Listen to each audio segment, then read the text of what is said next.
Good afternoon, everybody. Thank you for coming here in Geneva, and thank you for those of you online. We will use these microphones so that the people online can hear, and try and remember that. We will not show your faces online at any time, as long as you don't turn around and look at the camera, so that your privacy is respected. If you'd like to ask a question, we will take questions from the room later. But also you can use the hashtag, which is extremely easy to remember. And, oh, that one, yeah. With the @ sign, really? Okay.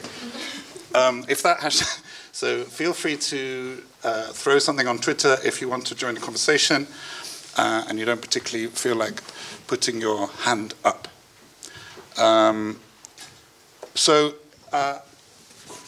I've been have the honor and the somewhat scary privilege of moderating this conversation. Scary because it's a specialized area in which I don't have very much knowledge, so I'm here to learn. I'm also here to hopefully prevent people from being too long-winded and keep them on their toes. My experience is as a sort of gamekeeper turned poacher. I worked for the UN for many years and for some NGOs and donors. My last UN job was in Mogadishu, where I have to say we had a fascinating zoo of military and security contractors, special forces, and trainers, and so on and so forth. So I'm very familiar with the environment. I'm familiar somewhat with the characters and the kind of types that show up at these situations. I'm less familiar with the systems that have evolved to try and maintain quality, human rights, respect for the local community, and so on. So I'm really genuinely pleased to be here because I hope to learn a lot. I'm not going to give you their CVs. They can introduce themselves and what they do and how they ended up in this field. So first of all, we're going to start with Jamie, whose job it is to work on this. He will explain what and how he does that. And then he will set the scene, and then we're going to talk to the other panelists, all of whom have slightly different expertise and specialist knowledge. So Jamie, you can kick us off, please. Thank you. And how much time do I have? You have, up to 10 minutes. Up to 10 minutes. Okay, thank you. Well, thank you very much. I hope you can all hear me. I'm not too good with microphones single-handed, so I might move around. My name is Jamie Williamson. I'm the Executive Director of the International Code of Conduct Association. I've been the Executive Director for about 2 years or thereabouts. As the Chair asked us to speak a little bit about ourselves, I was previously with the International Committee of the Red Cross about 10 years, and then before then with the United Nations in Rwanda, Tanzania, Sierra Leone, and former Yugoslavia. So fairly new to the International Code of Conduct Association, but I think fairly old to the world of humanitarian activities and to, I think, sort of the rise of different types of actors that we see in a sort of conflict zone, in hostile environments. I won't take too much time. Just a quick show of hands. How many of you here know anything about the International Code of Conduct Association, if I may? About 3, 4, okay, I guess about 3% of the room or thereabouts.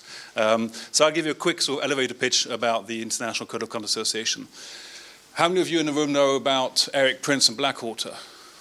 Okay, that's a good starting point. So take Erik Prince and Blackwater as a starting point to this discussion. And the reaction of the international community, in particular led by the Swiss government and the ICRC, to effectively remind states of their so-called pre-existing international legal obligations under IHL and human rights treaties. And the idea through that particular initiative was to put in place a soft law document which will effectively tell states and remind states that they had obligations with regard to private military and security contractors, in particular in conflict zones. And so we saw the development in 2008 or thereabouts of the Montreux document. And for those of you who have time on your planes and trains, read it. But it's simply a soft law instrument, which is a reminder to governments of their pre-existing responsibilities. Post-2008, 2009, when that document was signed by about 17 or so governments, it's now about 55 or so governments that have signed up to it. The Swiss in particular, the UK and the US, then determined that actually it's good to have the treaty reminder, but it also would be very, very useful to have a specific code of conduct for the actors themselves. for the private security contractors specifically, rather than the military companies or contractors. We can talk about the differences in a bit. So in 2010, an international code of conduct was developed for private security companies, in particular those operating in so-called complex environments. The signing ceremony took place in 2010, and about 700 or thereabouts companies signed up to the International Code of Conduct. The International Code of Conduct covers a whole range of provisions linked to human rights obligations, some humanitarian law obligations, everything from use of force, detention, apprehension, sort of human trafficking, etc. The next step then, again led by the Swiss government and a few others, was to say, well, we have a code of conduct, but now we need an oversight governance mechanism to ensure that the code of conduct is effectively implemented in country by the security companies. And hence the creation of the International Code of Conduct Association in 2013. I'll finish the elevator pitch in a second before getting to the issues. It's a multi-stakeholder organization, which means it brings governments, security companies, and civil society organizations to the table. We have 7 governments members, 91 security companies at present. I think 5 or 6 more coming to the table as well. So 95, 96 security companies operating in 35 different countries, and approximately 35 civil society organizations, plus a range of observers, everything from think tanks to universities, certification bodies, and the likes.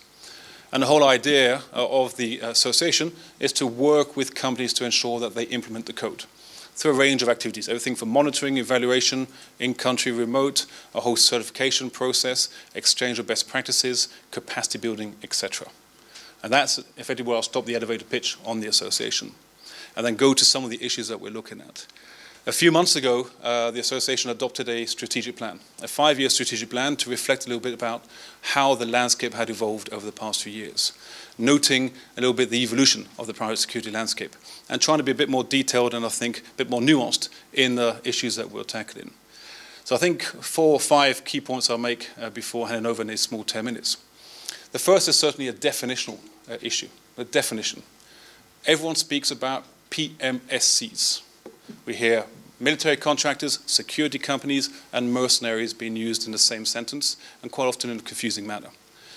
What the ICoCA has been trying to do over the past few years is actually try to take out the security company component. Our focus is on security contractors, and our focus is on the fact that you have security companies operating in complex environments, post-conflict, fragile environments, including conflict environments. And we could talk about the landscape later on as well. We're not speaking about military contractors who have a particular set of activities and a particular, I think, role, usually alongside military and armed forces. And we're not talking about mercenaries either. You know, people refer to, for instance, the Wagner Group at times, or to Bob Donard, who went down to the Comore Islands, or to executive outcomes, etc. That's not what we're considering. We're very much looking at security companies, like G4S, for instance, operating in those conflict environments. The second point of 5, I would say, is a question of acceptance. 10 or so years ago, we would not have this kind of discussion because many individuals and many organizations refused to accept that private security companies had a role to play, be it positive or negative, in complex environments. There's an inability on the part of many to even recognize that those companies existed, despite the fact that we saw them on the streets, despite the fact that they carried out major contracts. And that's, I think, been a major evolution on this dialogue, that we're now speaking about the fact that they are security companies and they have a role to play in these complex environments. There's an impact issue as well. You know, what is the impact of these security companies in these environments? The debate is also a bit more nuanced. 10 or so years ago, the discussion was simply about, human rights consequences of actions on the part of these security companies. Excessive use of force, detaining individuals, shooting at civilians in the streets, and the likes. And it was all a negative discussion. But we also have to look at the issues and the impacts with regard to private security contractors in the sense of how are the security companies treating their own personnel. It verges on labor employment issues as well. How do they interact with local communities? What role do they have to play, positive or negative, with local communities as major employers? The issues also need to be considered. Very few people out there actually understand what is a true sort of, impact and consequences of actions of security companies in different parts of the world. I was in Juba last week. I was in northern Kenya at the weekend. I'm off to China tomorrow. Every environment offers a different sets of issues, but very few people actually understand what those issues actually are. If I'd ask any number of you if you know how security companies operate and what kind of human rights concerns they are, very few will be able to give the information. And so how we actually unravel that and unpack that particular point would be particularly important. And there's a question of responsibility. And I'll finish here, Chair, on the question of responsibility. Where does the responsibility lie? It's always the simplest way to look at it is to identify the security companies as the causes of anything negative. Point the finger at the security providers. But security providers are commercial entities. They provide services that people use, that people contract, that entities, NGOs, humanitarian actors, commercial, look at Sean, oil companies, etc. There's a demand for security providers. And so responsibility lies not only at the bottom of the supply chain with the security providers themselves, but it has to make its way all the way up the supply chain.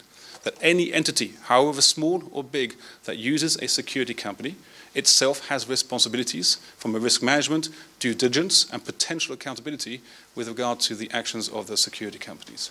And maybe we can develop that at a later stage. I'll stop here within the 10 minutes, I hope, Chair. Oh, you're very good. Yeah. I gave them all a talk before. They've been whipped into line nicely. I'm going to give you 1 more minute to say, is it working? Can I have 2 minutes? Yeah, okay. Yes, I would say. But we're very much at the beginning of the process. And by is it working, I presume you're asking as to whether or not the kind of oversight and sort of identifying the issues and making individuals more accountable and responsible, if that's where your question is about, yes, certainly. The debate we're having now, the issues we're looking at 5 years ago, there was very little understanding or awareness of the fact that this was an issue. There was very little understanding in terms of the numbers of security companies operating in different contexts. And there was very little dialogue as well. And to give an example of a dialogue, we were in Erbil in Iraq a few weeks ago. We organized a workshop with about 16 or 17 local NGOs from different provinces, and we brought the security companies to the room as well. So we had 3 member companies sitting with the NGOs. And it was the first time that any one of them had interacted with one another. For the security companies to be in front of local NGOs and for NGOs to be looking at these international security companies, the first 10 minutes was a disaster. No one spoke. But then they suddenly realized they had common issues at stake. That's how it's working, that you're creating that dialogue as well in theatre. Thank you very much. So, to follow my own rules, can you keep that on, it's fine, because next up we have Beatrice, whose organization CIVIC works on these issues, and she will explain more of the risks and the challenges. Sure, you already started the conversation with your question on is it working or not, actually. So my name is Beatrice Godefroy, I'm the Europe Director for CIVIC, and for those who don't know CIVIC, we are an organization that does research and advocacy on patterns on civilian harm in conflicts. And we also go one step further than other NGOs in so that we deliver training and expertise and support policy guidance on questions related to the protection of civilian and civilian harm mitigations. How do you operationalize, basically, when you're a government and an armed force, civilian protection? And so we're also, as CIVIC, fairly new in this conversation. We became a member of the ICoCA a year ago, approximately, and I'm sitting in the board of ICoCA since a year. Since, as Jamie mentioned, this is a multi-stakeholder initiative, so we have a CSO pillar and a few CSO representatives in the board. And so going a little bit, building up on the challenges that you mentioned. Let's say first, the reason why it's interesting for an organization like CIVIC, who is working in conflict with governments and armed forces, to get involved in this question is that the overall, let's say, issue of PMSCs, and I'm going to expand it a little bit more, is indeed a trend of exponential growth of outsourcing and externalization of private, of security and defense activities. And this corresponds actually to an evolution of the, let's say, the modalities of warfare and the way war is being waged today. you have obviously a number of governments that conduct hostilities and are present directly on the ground, but you also have a variety of functions which are today being externalized. And so I think this is important to signal this trend. Also, a number of Western governments and other governments will work through security force assistance, meaning supporting logistics, intelligence, securing sites or infrastructure. And in that sense, security force assistance opens also the door to a bigger need for private security or private security and military support to national governments and local partners. So I think it's a trend that's here, that's growing, and that's why it's so important to have such initiative as the ICoCA, or let's say the general framework of the Montreux Document Forum. Building on the challenges, I would say, and I think it's really interesting, Jamie, that you mentioned indeed that the ICoCA is specifically focused on private security and not private military and security companies. That's actually one of the challenges that we face. What is the border between private military and private security?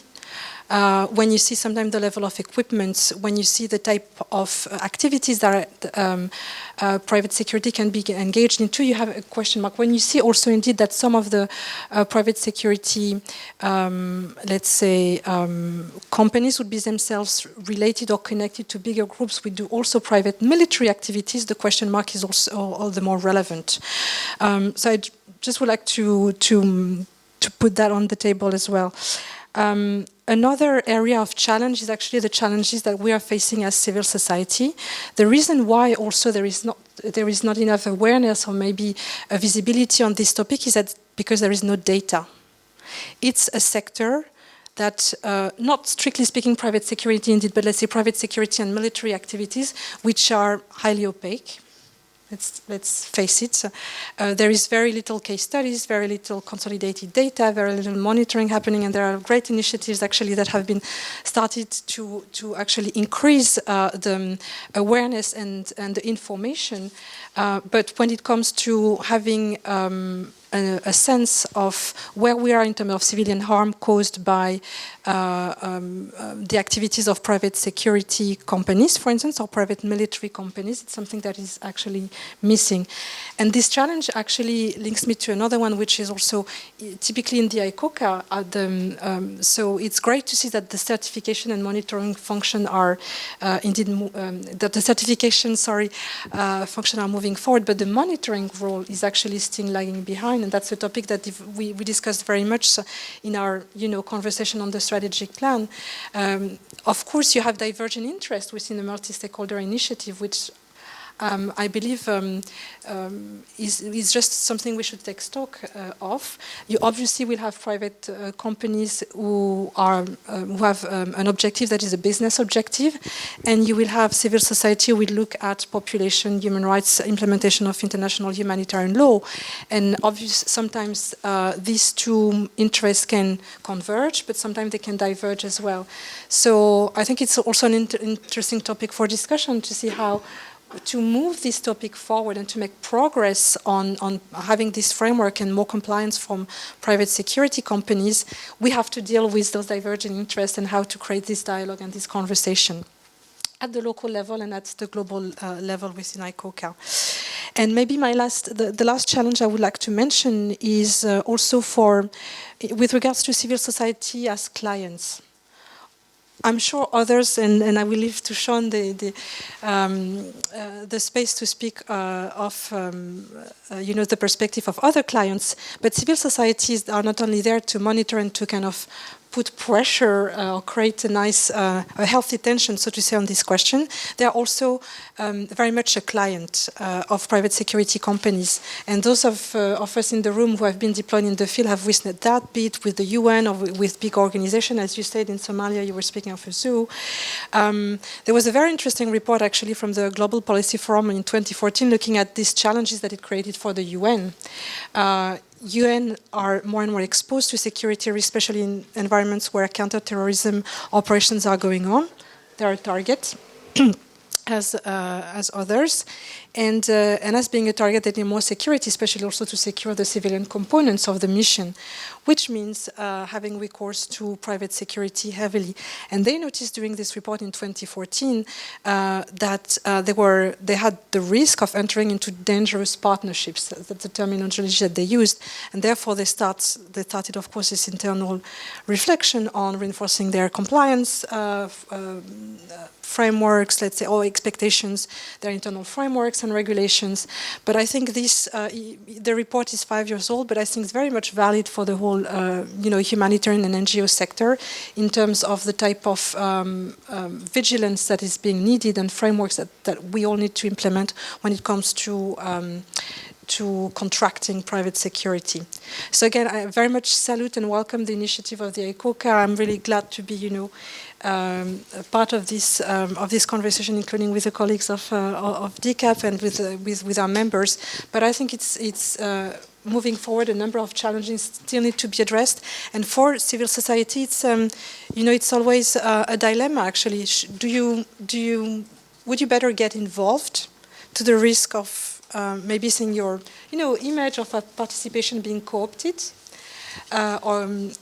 or do you prefer to be hands-on and actually contribute to make propositions and recommendations to move forward to have the internal safeguards put in place? Thank you very much. I think we'll return to some of those questions that you've raised. Interesting problems.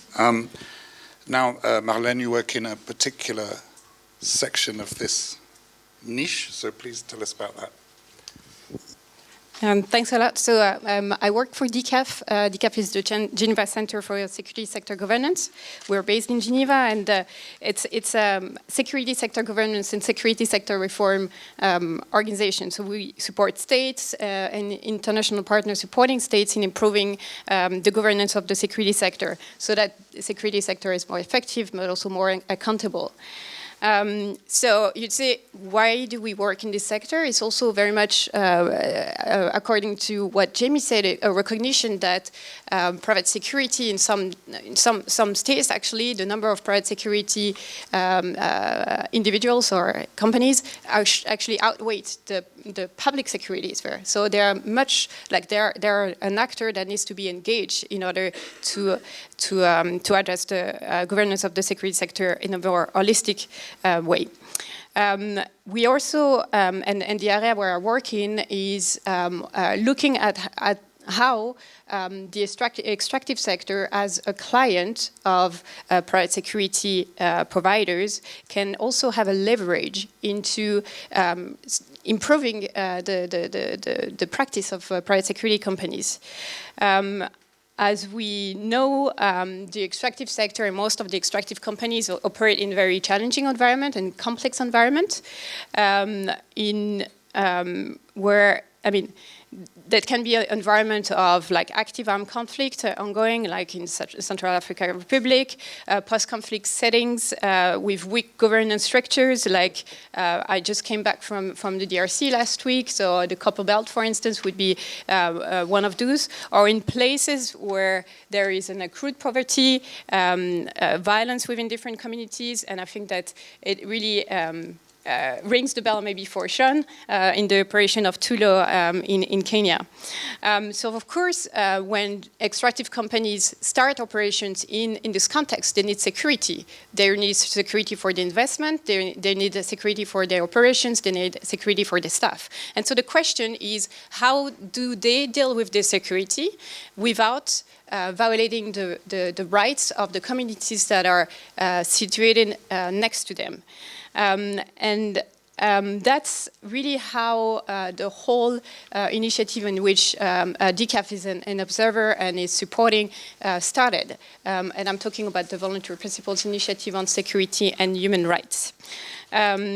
And so the VPs, as we call it, is a set of principles that companies should follow in order to ensure their security while not violating the rights of communities next to them.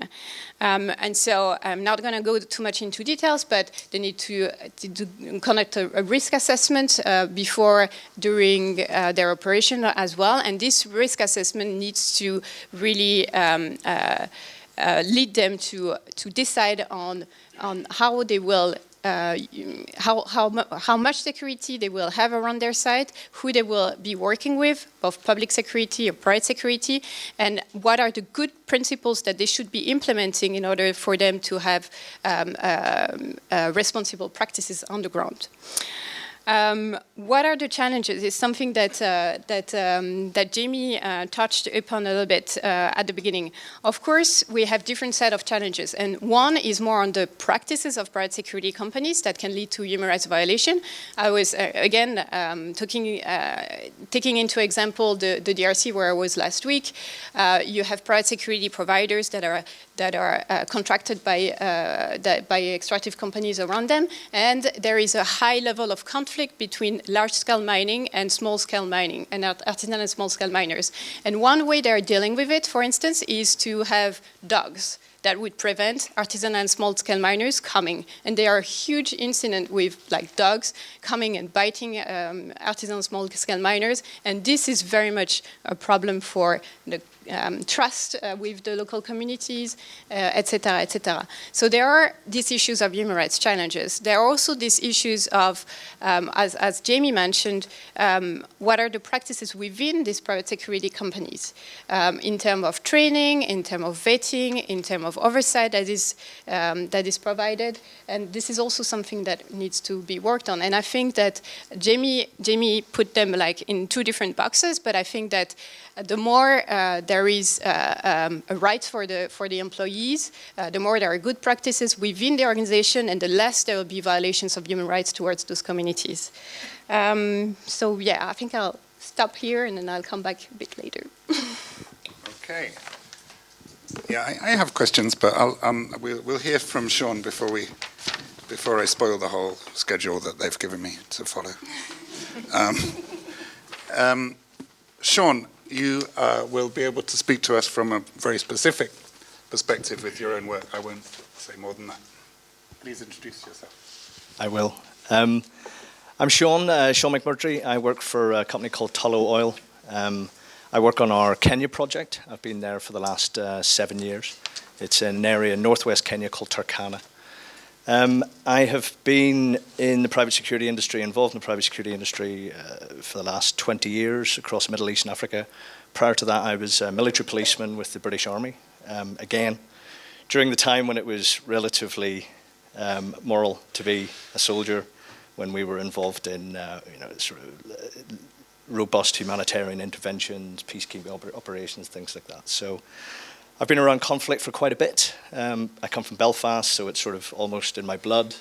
So that's who I am. I think everybody, it's always the worst being the sort of last guy because everybody said so much. I think what I'll try and do is bring it down to the grassroots level, bring it down to that sort of practical level. Everybody talked about complexity. Everybody talked about sort of complex environments, working in complex environments.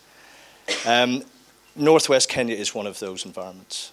You think of Kenya as safari, as sort of the Lion King, this sort of thing, but there are areas of Kenya with terribly low development indices, very, very sort of weak levels of governance, porous borders, proliferation of firearms, areas which have been affected by climate change and therefore the core livelihoods of pastoralism and agriculture are equally affected, and you have long-standing interethnic rivalries which are exacerbated by the lack of resources or conflict over those resources, and again exacerbated by weapons and governance. So it is quite a complex conflict system, pre-existing conflict system. So very, very low levels of development, industrialization, modernization, opportunity, youth. And then you bring a large-scale private sector development project into that, and it interacts, it changes that system. There's, development equals change, change equals conflict. It's, I'm moving house at the minute, and there's conflict in our house because we're moving house, because of the change. So, it's obviously on a much smaller scale, but you're not actually equally as moving house, impactful. you're in a conference. Well, not at the minute, but at the minute, I definitely feel like I'm moving house. So this is what happens, and how that sort of manifests itself. I try to explain it in a series of circles, a series of concentric circles. The inner circle, and this sort of series of circles also represents, I think, to a degree, that sort of responsibility, the sphere of responsibility that the private sector actor has, or the industry has, or the markets have in managing peace, in managing conflict, in managing this sort of complexity. So that inner circle is what I would refer to as the community company conflict. Now that's direct conflict between the community around us, our key stakeholders and ourselves, generally brought around just by our presence, by how we do business. People talk about conflict-sensitive business practices. People talk about sort of security and human rights. These are all the things that we need to do well to try and integrate with the people around us and to bring those in and build a better relationship. But it's not always easy. We come from the oil and gas industry. We come up with high levels of health and safety and all of these rules and regulations which are just not understood locally at all. There's things around sort of contractual agreements and legislation around, again, employment law and things like that, which just been so alien to people there. But we must follow it. But it's not how things have been done. So there's that whole sort of change and sort of difference of opinion, which is problematic. And these issues manifest as, sort of anything from small scale, what we call community work interruptions, is where small groups or families will pull brush across the road and stop a vehicle and ask a question about a certain thing. Or it will escalate into, sort of strikes and protests and demonstrations, of which we've actually had relatively few, but, there have been a couple. And that's where, the sort of public security and the private security must intervene to ensure the rule of law, to protect people and assets, etc. So that sort of central areas, that's what keeps me up at night. That's my biggest concern. And that's where things like ICoCA, the VPSHR, these things are there to try and help us, to give us handrails and guidelines to how we should behave and how our providers should behave to ensure that, we manage that sensitively. Then you come out, the next circle, and this was something I didn't really recognize until we got there, was intra-community tension. This is where you have small groups, families, clans. It doesn't really sort of go beyond clan level. This is where you have, for instance, a village, and you want to put a well pad next to that particular village. And the way you... What's a well pad? Where you put a big hole in the ground and suck oil out. So you put a drilling rig next to the village. That particular village then wants the opportunities and benefits, or wants a lion's share of the opportunities and benefits, but then another village is relatively close and they claim that land, and then you have those people that have been living together quite happily for a long time, or relatively happily for a long time. They then come into conflict over that particular resource and the benefits therein. So it's almost, you're injecting a new livelihood or a new opportunity for livelihood into something that has been sort of quite traditional previously. So that's an area, and again, that's this area, and the next one I'm going to talk about is an area where private sector struggle because it's not our responsibility. We're part of the problem and we need to be part of the solution, but ultimately it's down to the state. This is about governance more than it is about sort of private security managing their impacts. So we need to try and encourage the government to do more around these sort of spaces. And this comes back to the idea of private military companies, etc. We talk about sort of responsibility. And personally, I think it sits with government, but that's another conversation. So the final circle then is inter-community or cross-border conflict. And that is where you see land becoming more strategically, more economically, and politically important because of the resource therein. And I think I need to be very clear here as well. I'm talking from the extractive's perspective. And of course we have a reputation around this sort of thing, but this is development. This is agribusiness, this is geothermal, this is solar, anything, any sort of development activity, anything that brings modernization, anything that brings developmental change will react in this way in these conflict systems. And I think, to be honest, having been involved in this for the last 20 years, I think the extractives are probably a lot more mature in understanding how to manage this than a lot of other industry actors, because of the focus that we've had, because of the experiences that we've had, and because of things like the voluntary principles that have sort of brought us through. So that's a sort of snapshot of the sort of the three my magical three circles. Just to finish off, one of the things we talked about there about the role of private security.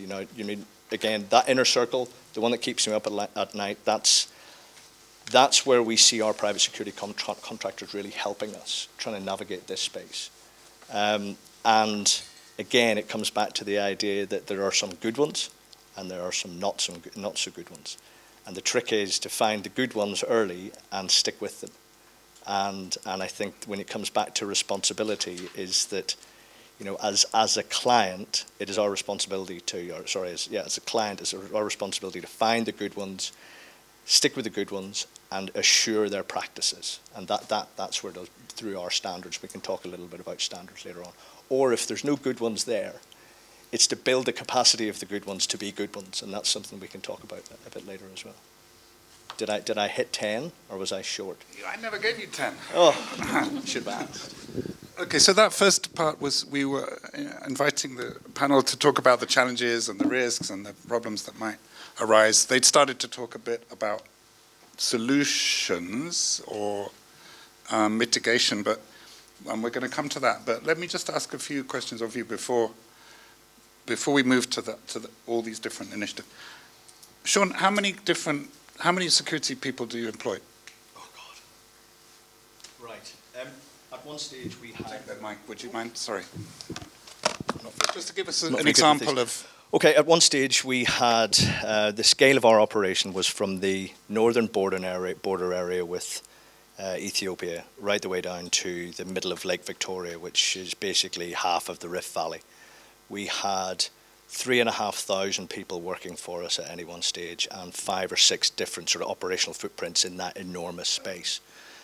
To secure that, we had over 350 security officers and close to 300 public security police officers, which was, in my mind, excessive. We can talk about that later.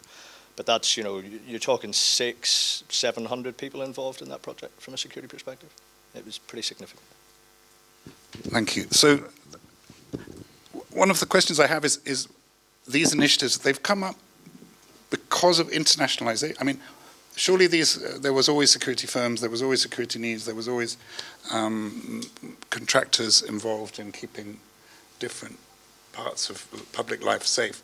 It's not clear to me where, for example, your project, it must be funded by a donor, it must have limits. Are you doing what if it's a domestic security firm working for a domestic company? Is that part of this world of initiatives and voluntary principles? Where do you draw the line? It seems like a very big problem to attack all at once.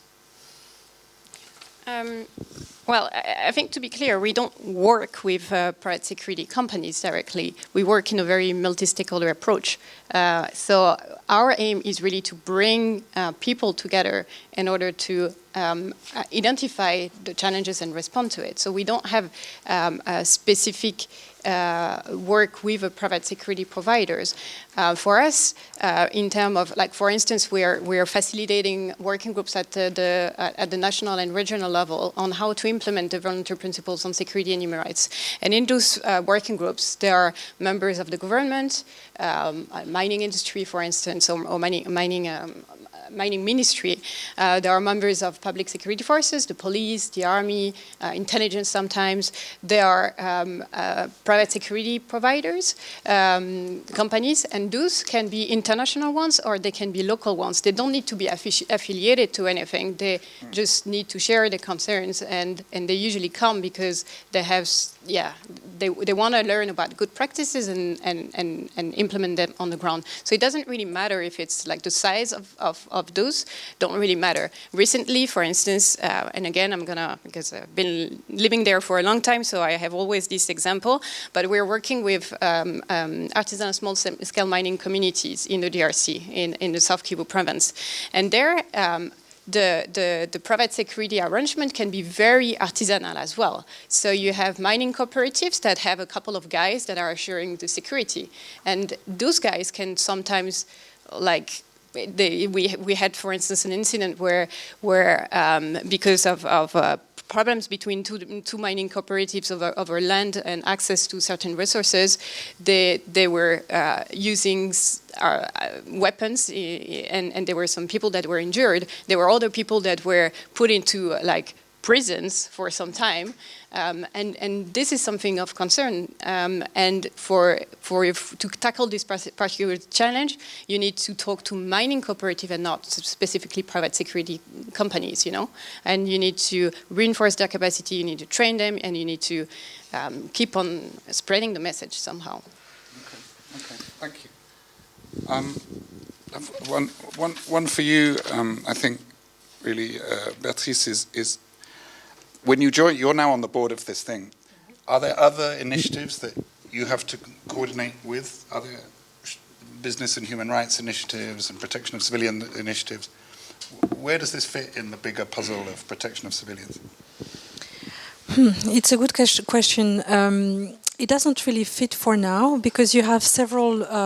Basically, you have the community working on around the Business and Human Rights Forum, the voluntary principle, which is indeed, as Marlene was mentioning, which has started to do some multi-stakeholders type of work since several years, and the whole world of the protection of civilians and international humanitarian law implementation is another sector. It's more connected to the humanitarians, and I think that's. Not that I want to add more confusion to the conversation, but I think we're right in the middle of this confusion between where to draw the line between security and military services, especially when you are in complex and unstable environments that Sean was describing very well before. So typically CIVIC is involved in environments of conflicts. In this situation, even if you're delivering private security, you can be in a position to, even in a reactive manner, resort to the use of force and be basically drawn to the battlefield. And that's the reason why this conversation is interesting for organizations like CIVIC and for kind of the broader, humanitarian and protection world. It's how this organization, while being put in this position to use force, will have the right way to react and to deal with it. And there it's very interesting because if you look concretely, and I'm sure we're going to come at some point to the kind of approaches, measures, and solutions, but when you look at the type of measures and approaches that security companies can put in place to reduce this risk, it's extremely close to the type of measures and approaches that we recommend governments and armed forces to put in place. You look at the vetting of troops, you look at the training and capacity building, you look at tools to operationalize protection in the way you design your operation. So you would design a military operation if you're in the military, but you would design your security activities if you're in the let's say private sector. But all in all, and then of course you're looking at how to respond in case of incident. Let's say you're in the convoy and you're faced with a situation you have to use force. You have incidents drawn into, you have civilians, which are involved in these incidents. How do you react? How do you engage with them? How do you engage with the community? Do you provide amends or not? How do you engage with actually national and international security forces that may be present? And all of this. So at the end of the day, the challenges and the type of risks that are there are very close to the one that armed forces may be confronted to. So, but this link that I'm making to respond to your question, how do these initiatives all fit together? This link I make it today in this panel, but it's still very thin actually in terms of initiatives and kind of structures. It doesn't really exist right now, and one of the reasons why, again, is the question of the data and the visibility on the incidents or potential risks entailed by civilians due to the presence and potential use of force of private security operators in these environments. So again, lack of data, but then in terms of the solution, very close to the solution that we can recommend armed actors need to put in place to reduce civilian harm. Okay, and I've got one more setup question before we move on to the solutions and so on. For you, Jamie, which is, okay, you say there's a difference between military and security. We'll let that go. But when you look at cyber warfare and misinformation and destabilization and the abuse on various types of conflict these days, we were in a talk this week with Microsoft, who've just won a 10 billion contract with the Pentagon, but they want to have some status as a neutral. It's like, I don't, the world is changing, and who's security, who's military? Do you have people you turn away from your organization, or are you welcoming anybody and everybody who shows interest? Yes, and before I get to your question, I'm going to piggyback on the three that you just asked as well.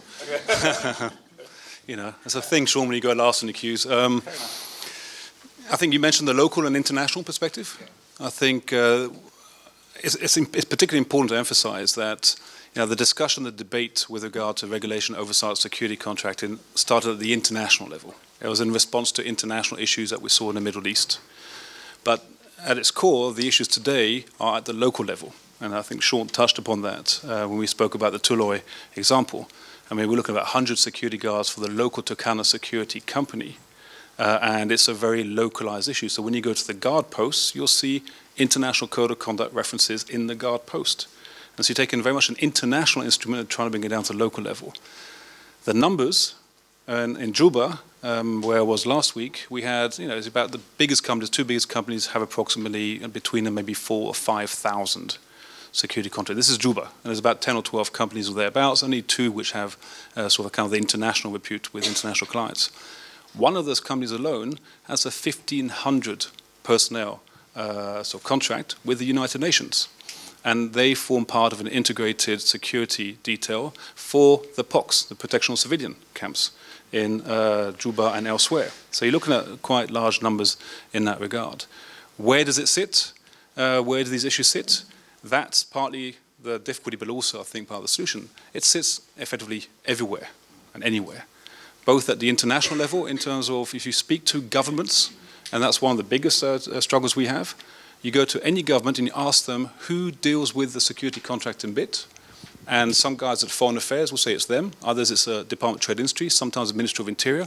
No one desk has taken responsibility for this matter. They all take bits of it and move it on.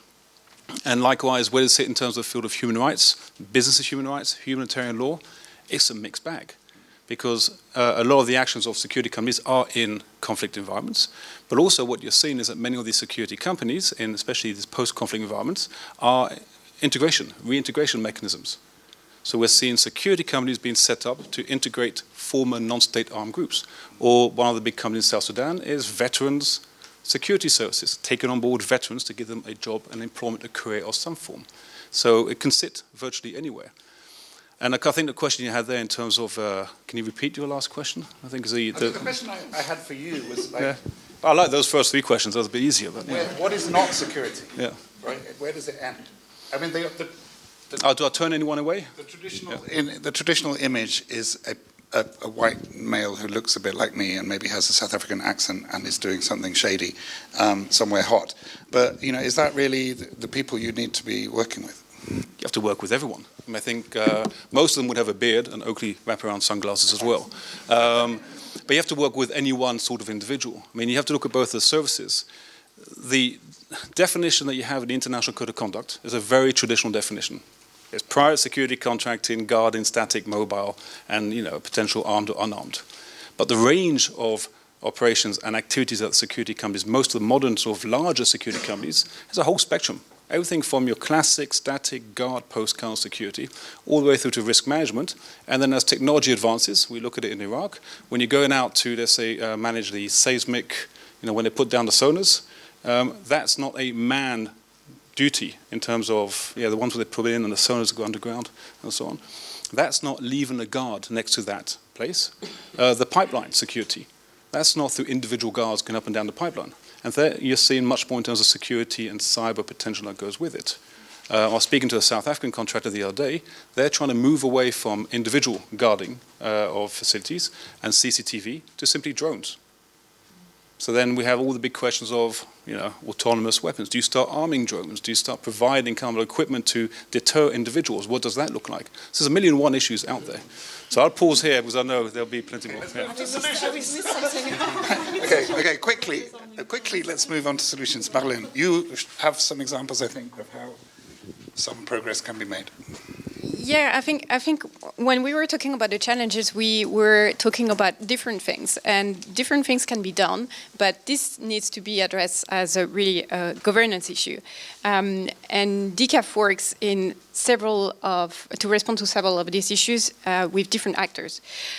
One of the things that we mentioned was the Monterey Document Forum, and DCAF is the secretariat of the Monterey Document Forum, and it also supports in the operationalization of the MDF. So for instance, one of the activities that we are supporting now is to do some national advisory support to support states into developing regulation on the private security sector. So how to adopt laws that respond to international standards.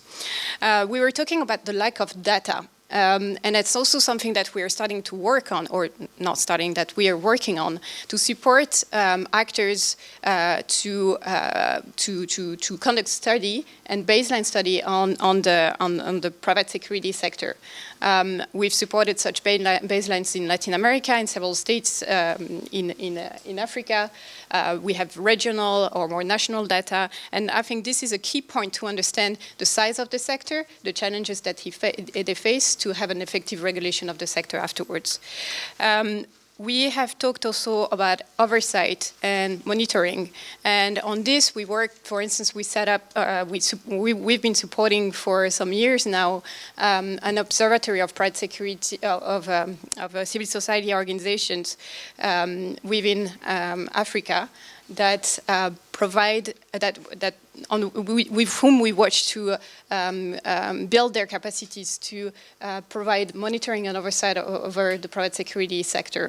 So that's also something that we work on. And of course, we also talked about the supply chain that Jamie mentioned.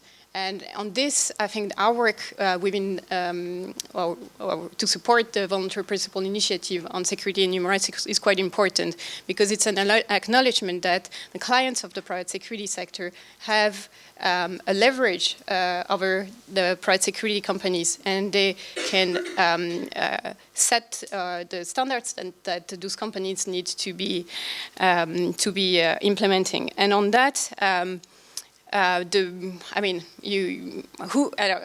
also going to ask a question. Who knows about the Voluntary Principles on Security and Human Rights in the room? Who has read the VPs?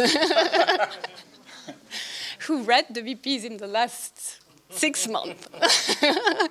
Okay, so it's a set of principles, but it's quite short. And for us, it was necessary, and by talking to different companies, civil society organizations, it was necessary to unpack a little bit the principles and see concretely how do you implement them. And so we have a strategic partnership with the ICRC, and we worked with them to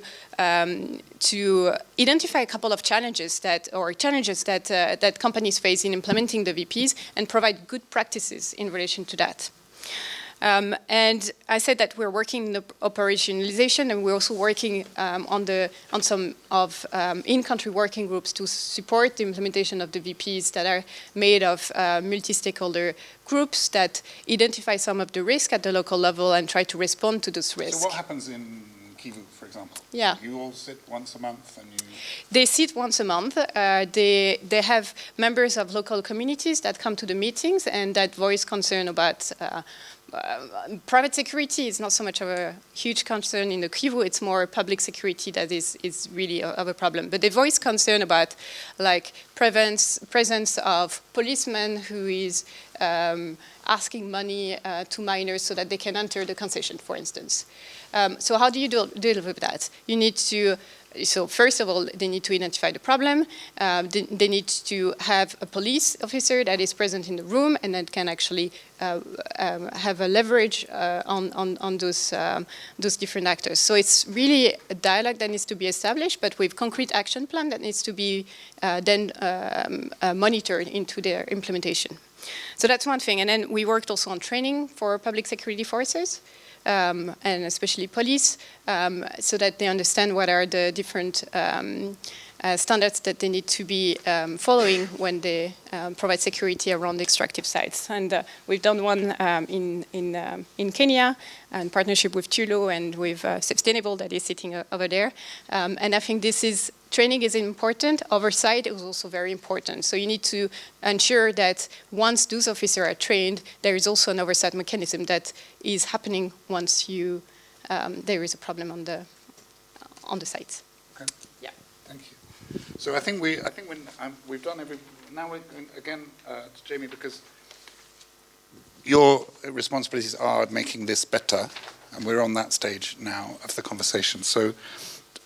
Again, Mike, I'll repeat the question. Does ICoCA do any good? And how would we know? How would we know if your association is... How do you measure your progress in your 5-year strategy? That's a set of questions, I dare say. Yes. Okay, moving on. Yeah. Yes. I mean, I think we have to also unpack it. Yeah. The second part of your question was a bit of a strategic discussion in terms of how do you measure the impact, the effect of your strategic plan. And of course, as with any strategic plan, you then roll out indicators, metrics, and your KPIs and so on and so forth. And I love them. I think my board is fantastic. I think it's great that we have metrics, etc. But for me, the answer has to be much more: are we seeing a change of behaviour at the grassroots level? That's where the difference has to sort of be seen. And are we seeing a change in terms of behavior, and I think also the engagement by security contractors and others to the dialogue. So again, just to take a recent example, yes, I can see a difference when I sit in with one particular security contract in the Turkana region. We're there with 4 or 5 of their guards, and they man and secure a potential hospital, and they have both female guards and male guards. And so we asked them the question, okay, how do you safeguard the environment for your female guards? What if you have a senior doctor in the hospital who's effectively been a bit too touchy-touchy and using his influence or power on the female guard, especially in a very tight-knit small community like Lodvar? What do you do? What processes do you have in place? And of course, they're taking notes down and say, well, the guard come and see us. But I said, what if culturally there's a stigma attached to that? What if the female guard fears for her own job or potential safety or reprisal against her family if she comes out against a senior doctor who has potential political patronage in the environment? Have them think about that. And then no sooner had we asked that particular question, they take me to the administration and the head of HR of the hospital to actually ask that exact same question. Okay, so this is a question, how would we do that in some ways? That is already one, I think, example. Another example in terms of positive is to see coming out of a meeting in Erbil in sort of Iraq, where a security company was speaking about the positive impact the International Code of Conduct had on the behavior of its guards. Not vis-a-vis the guard and the civilian population, but the fact that the guard had taken some of the elements out of the Code of Conduct and gone home when there was a particular issue and resolved a potential conflict in his village by applying the Code of Conduct, and then came back to report that back to his or her management. That's a positive which goes beyond the Code of Conduct and beyond the security company itself, but goes to the community benefit that comes with it. Is it a complete yes? No. To the extent that at the international level, and this is where that I think the dichotomy and I think the contrast is between the local and the international, at the international, there's still a lot of control by a handful of major security companies that won't necessarily allow or release fully control and oversight and allow for full transparency on the kind of security operations we're looking at. I look at some of the major extractive industry, excluding Tullow and others, they would effectively, despite the voluntary principles, pull up a firewall and say everything's fine. We don't use private security. But then you ask that major extractive company, but you do use security? And they go, yes, and you are a private company. Yes, so your security must be private, so you do use private security. And they Oh, well, no, we didn't think of it that way. So the no is very much in terms of where the incentives come for the larger players, so that the international level, those with a big market, I think, space, and where they can influence the market, but they're not necessarily listening to the code of conduct because they don't have the governments pushing in the right way. I know you put your hand up, so jump in. Yeah. I'm not sure. You may have to give it back to him. No, go on. I will. Yeah, okay. Okay. No, just to build up on what you were saying, I think indeed one of the challenges is, and solutions as well, is how you work at the local level. But indeed, we need more members in the ICoCA. I think you said rightly that we are in the kind of development phase of the ICoCA. It's the beginning of the strategic plan, but we are still already 10 years after the Montreux Forum conversations, and we have still a handful of governments, a number of private security is just extremely small compared to the sector itself. We still have huge dilemmas to resolve as well in terms of how we articulate the work and the challenges that are about small local companies and the bigger companies that you mentioned that are actually the ones that are very important in the market. And then in terms of government, indeed the number is not, and the diversity of governments involved is not sufficient today. Clients from the Western world, but also clients from conflict countries, which are actually the ones which are externalizing part of their also policing and security activities locally. So, and again, as I said, I think civil society as well is, we have a number of civil society organizations, but there is a question mark in terms of higher profile international organizations who have a capacity to push the line in terms of advocacy.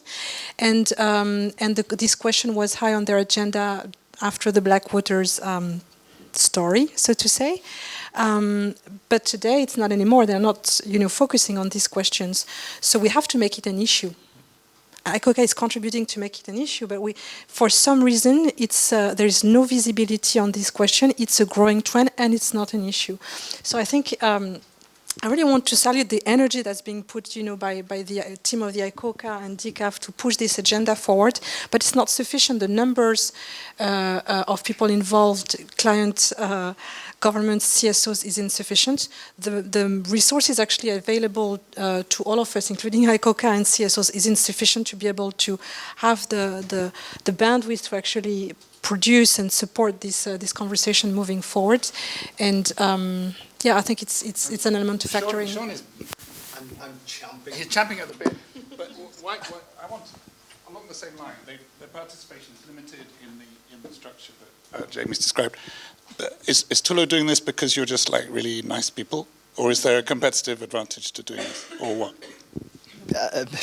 Both.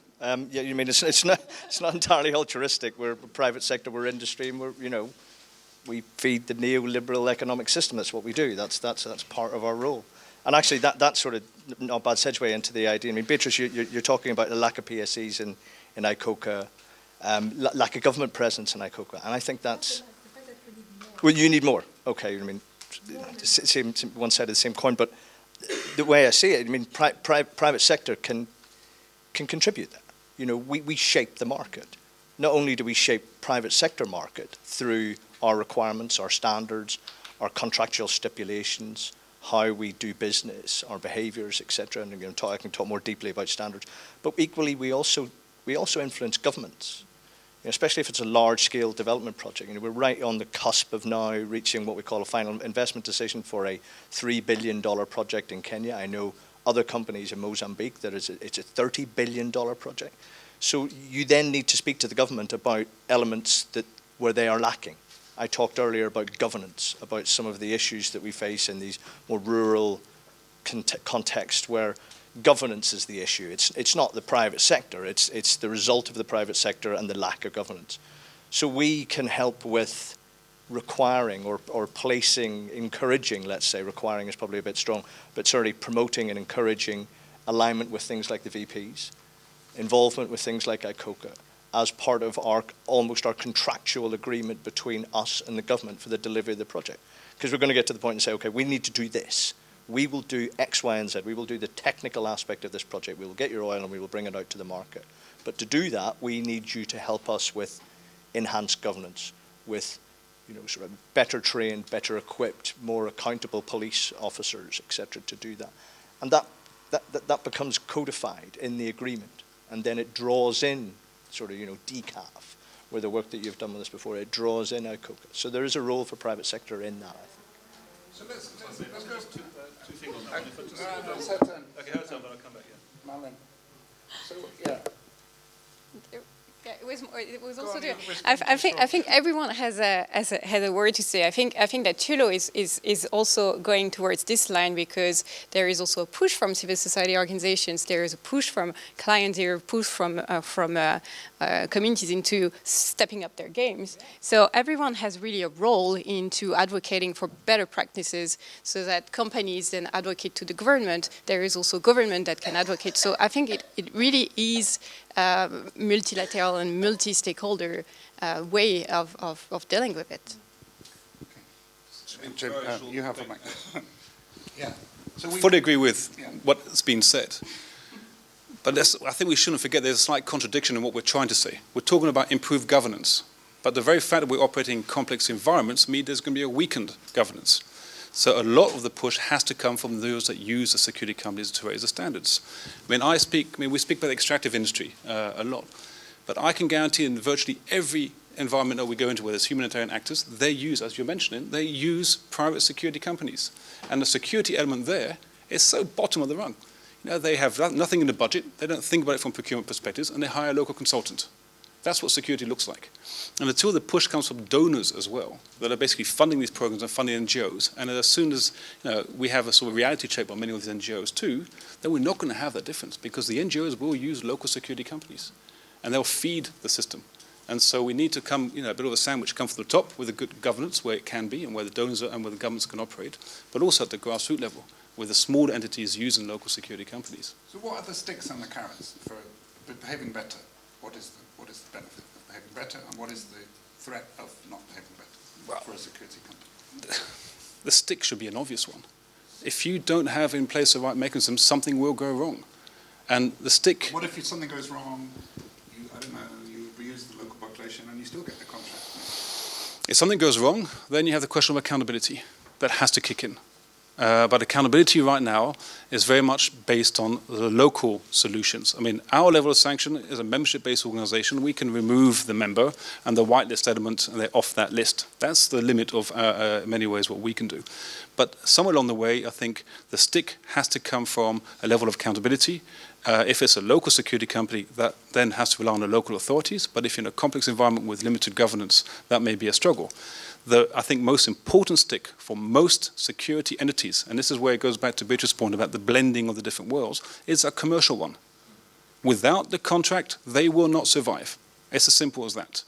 And so it's very much upon the clients and those that use these security companies to expect the best of their security providers, to hold them accountable if something goes wrong. If there is a violation of human rights on their duty, then that company has to be held accountable. But right now, I think we're seeing people sort of brush it aside, and there's very little. There's big discussion about grievance mechanisms and access to remedy and effective remedy. But it's nice talk in Geneva, but what does that look like at the grassroots level as well? So a combination of accountability, commercial, as well as good governance where it can kick in. I'm going to go to Beatrice next, but from my own perspective, as an observer of the humanitarian sector and the international sector, one of the few things that does actually create change is public exposure and disgrace, often by the media. And if you look at what's happening with the Me Too and the Aid To example, as well as contracting and other forms of corruption, is there not an argument, Beatrice, that you have a blacklist as well as a whitelist, and that people who contract disreputable companies should be embarrassed? That could be an option. It's a long discussion whether blacklist and whitelist are. But then we've got to have questions from the I'm huge happy to online community. to your questions. No, but where maybe to follow up on that question of public exposure and also the role of the media and the public opinion, including, for instance, public opinion in Western countries.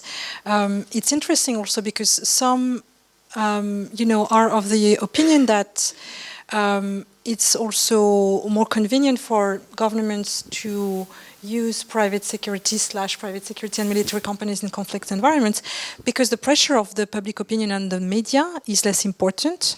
You have a collateral damage or incidental harm created by the French military or the US military in, let's say, Sahel, MENA, Afghanistan, pick your country. You have a huge scandal, a huge campaign, and mobilization of the media, public opinion, etc. It's another story if you have an incident that it's being created by a private company, and you don't have too much information, and you have to investigate actually who they are relating to, etc. It's much more complex. As I feel actually from this conversation, we are all still very much trying to be more aware of this question, but the level of knowledge of the question of private security is still very low, let's say. So. I think, we've talked of the responsibility of governments, clients, civil society. There is also a question mark for you, Ben, in terms of the responsibility of the media to actually try and create some more pressure from the public opinion in Western governments, but also local media, indeed, in conflict countries. Well, I'll answer your question just in the spirit of not cheating. I mean, we had a conversation in our team in the newsroom saying, we have all the data from the UN's contracting over recent years, and we've been digging through it. And there was somebody we were discussing, is the fact that the UN spends so much money on the G4S family of companies, is that a story? Certainly in the United Kingdom, G4S has a shitty reputation, and the very fact that you work with them at all is almost a story, certainly in some segments of the media. And I think we decided not to, because, G4S is so huge, you can't really sort of paint the whole company as somehow problematic. But it is something where the media has, I think, it's tempting as a journalist to say, ooh, bad guys, and private, the more hairy and the more South African, the better, frankly. When you look at the pirate, when I worked in Somalia, I often got questions from researchers about floating armories. This was a very sexy story where there was weapons kept on ships in international waters that the anti-piracy military and security companies. For journalists, yes, I think the journalists can play a positive role, but there is a temptation, I think, for even nice journalists to go for the dirtiest, most lurid interpretation, and certainly private security already has that risk that it becomes sensationalized. So I think I could invite you to again. To finish any further remarks about how you make it better, and then we'll go to questions.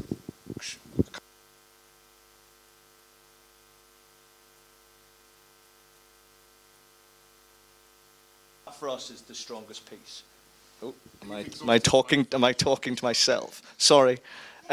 So we have this Plan, Do, Check, Act approach whereby we can stipulate in our contracts, you must adhere to the voluntary principles, you must achieve ICoCA certification, and then through the Check and Act process, we can assure their alignment, we can assure their behaviours against these very high standards, and also they can self-assure as well. So there's a very close sort of level of scrutiny or a high level of scrutiny and lens that can be put onto these various different companies, and again, we can put it into contracts. You must have this level of certification before you will work with us, and that will help. That's the sort of commercial aspect. That's where private sector can be very, I think. Cost you more?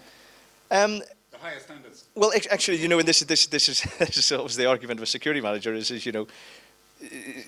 what's the cost of not doing it? That's the thing. Ultimately, it comes down to that. If you don't do this, you're going to have a problem, and these problems can stem from a basic assault, which is bad enough in itself, but to an enormous community impact, which takes you offline for months and costs billions of dollars.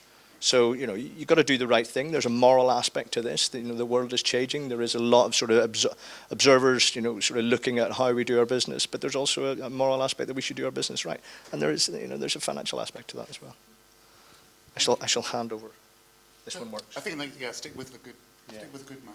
A few more examples of how you make it better. No, but I just wanted to also say that you ask about the cost, and then I think it's very important that in your procurement, and the same, it goes with the extractive industry, but it goes with actors like the UN, that they don't go with the cheapest, but they really set standards that they need to.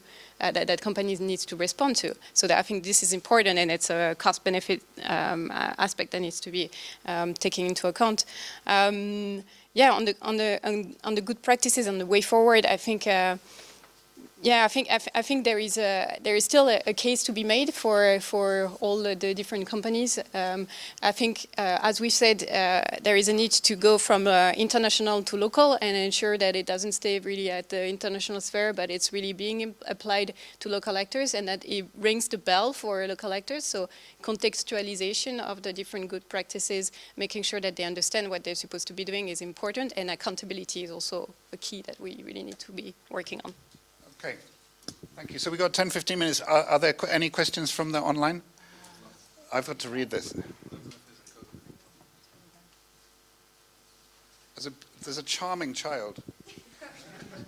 We're wearing boots.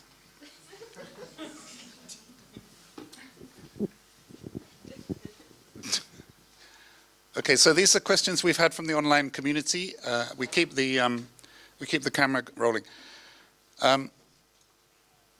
Why is there no visibility on private security issues?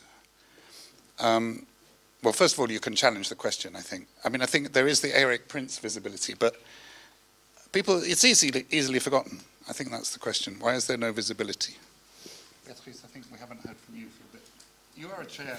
No, you're a board member.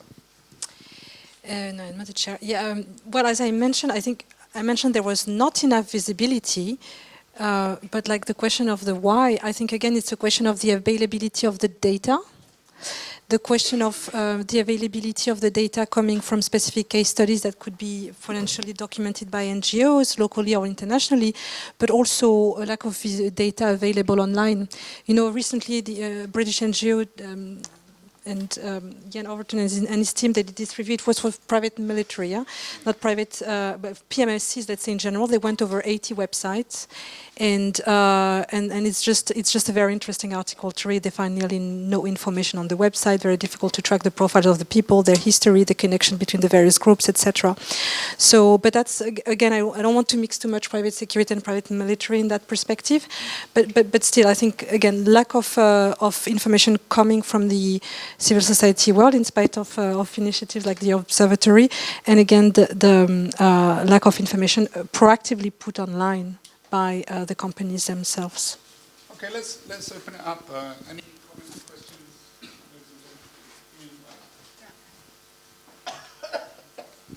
Thank you. Excellent. Great. It's always good to hear positive things from all the panelists. Just a couple of questions. One, I think there's a big question out there, is voluntary enough? Because all the initiatives you've mentioned have been voluntarily, including the Montreux document, the voluntary principles, ICoCA, et cetera. Is that enough? I think the client issue supply chain is really good. It's good to hear what you were saying.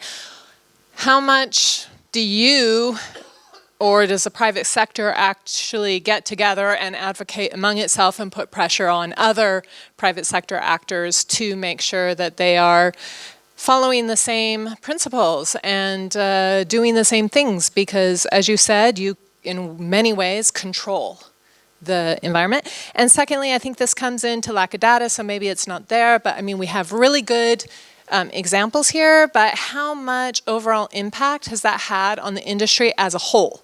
Because sadly, you have 56 countries who signed on to the Montreux. You have, I forgot how many you mentioned, involved in ICoCA. It's good, but in reality, that's a very small portion of a much larger pool. So even if this has been small, how much impact overall has it had on the industry as a whole? So that's my question. Thank you.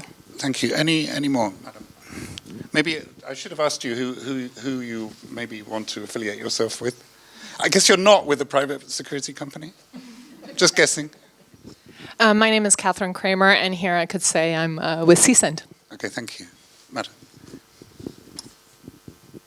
Hi, good afternoon. My name is Lorraine Anderson. I'm the legal advisor for the Canadian mission here in Geneva. And I just want to say thank you for that conversation to highlight this issue and especially the challenges.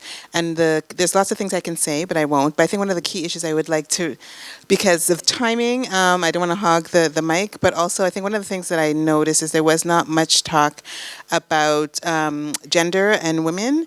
And so I was just wondering, across a lot of the topics that were spoken about, for example, I think it was you, Beatrice, may have mentioned that there was a study, you mentioned the lack of data, and there's currently a study ongoing, and I'm just wondering, is there going to be a gender lens placed on that to find out, in terms of impact and challenges? And also, within, Jamie, you had mentioned that the issues had changed. Initially, they were kind of community versus private security company, and now sometimes they're internal within the security companies. And I'm just wondering, in terms of the issues of sexual exploitation and abuse, sexual harassment, those kinds of things which may sometimes, which disproportionately impact women and other gender issues. And I just wanted to touch quickly on the protection of civilians aspect too, because from my perspective, I see it generally as a protection of civilian issue. It may differ a little bit than some of the perspectives that were described by the panelists, and I can understand because it's not always in conflict. But in that regard, also looking at it, how different sectors of civilians are impacted differently by engagement with private security companies. I'm just wondering if any or all of you can just touch on that from your various work as to what efforts are being made in that regard and what future challenges you see. Thanks. Thank you very much. I'll take one more for you, sir, and then we better. They can fight over it in a human rights kind of way. Hi, my name is Keshav. I'm a student here at the Graduate Institute. So I have a question which is slightly more academic. So essentially, from what we learned, DCAF operates working with states and trying to develop regulations for private contractors.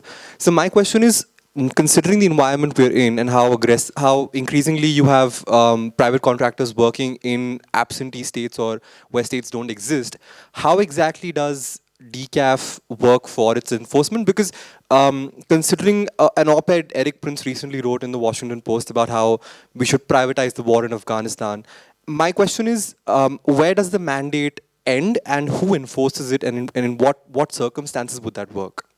Thank you. Thank you, and there we go. Peace in our time. Yeah, so my name is Hans-Peter Heinrich, I'm Managing Director of Sustainable. So we work with Tullow and DCAF on different projects, and I think, Sean, you guys got it right.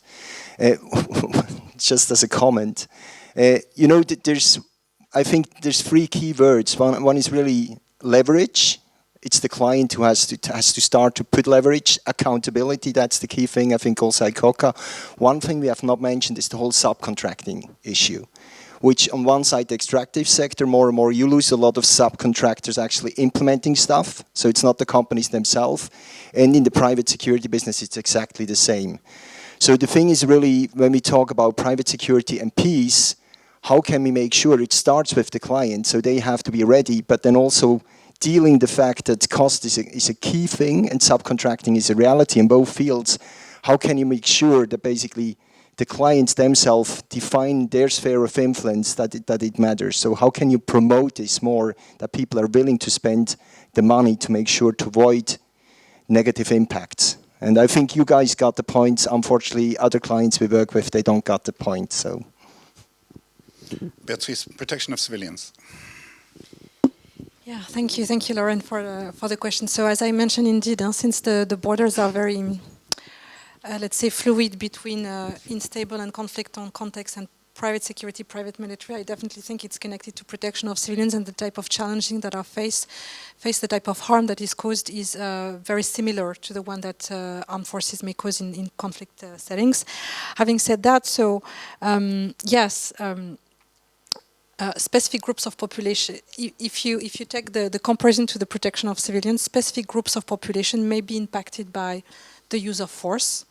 And as we do in conflict settings, in engaging with different governments and armed forces on these matters, you need to kind of factor in the specific vulnerabilities, the specific threats, and then the specific needs and responses to these specific vulnerable groups.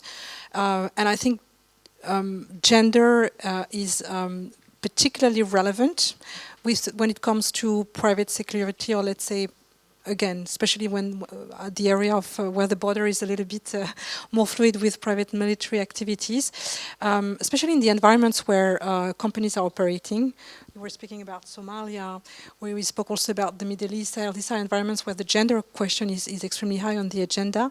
And also, and that's something we barely touched, also it's the question of who are the staff of these private security companies and what type of exposure did they have in the past to questions related to WPS, basically Women, Peace and Security. Be it staff or leadership coming from Western countries. You have a lot of ex-members from, militaries, armies from Western countries, a number of them being coming also from special forces. These are not typically the type of profiles which have a huge exposure on protection of civilians' best practices, including the gender component. So, and if you think also of who are the local staff or the, let's say, the national staff which are contracted, they sometimes come from a variety of countries, not necessarily the country they are operating in, and there as well with a variety of cultural background and previous exposure to gender-related matters. So I think the gender piece is extremely component, and from the civil society perspective, the Women, Peace and Security community should be actually more involved. And I think they are getting more involved and they are starting to focus a little bit more on this question, but there's certainly a pathway dialogue to create with them so that they provide more input. And yes, indeed, the question of sexual exploitation and abuse in the environment that I just mentioned is extremely relevant. And ICoCA actually just produced this year, we validated this year the PSCA guidelines.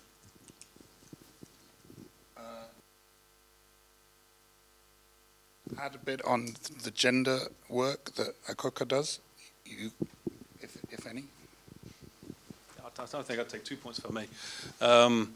On the gender work, definitely, it's an issue that does come up. And the Code of Conduct does speak quite specifically about questions of sexual exploitation and harassment. So, as Beatrice mentioned, we took the initiative early this year to develop specific guidelines on prevention against sexual exploitation and abuse for private security providers.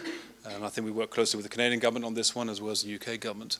And it's a set of guidelines and toolkit for private security providers to actually address these issues, to put it into their, again, policies, procedures and action to ensure, especially in a male-dominated environment, that the gender issue comes into it, and the question of sexual harassment and sexual exploitation are probably dealt with within the company, but also externally with local communities.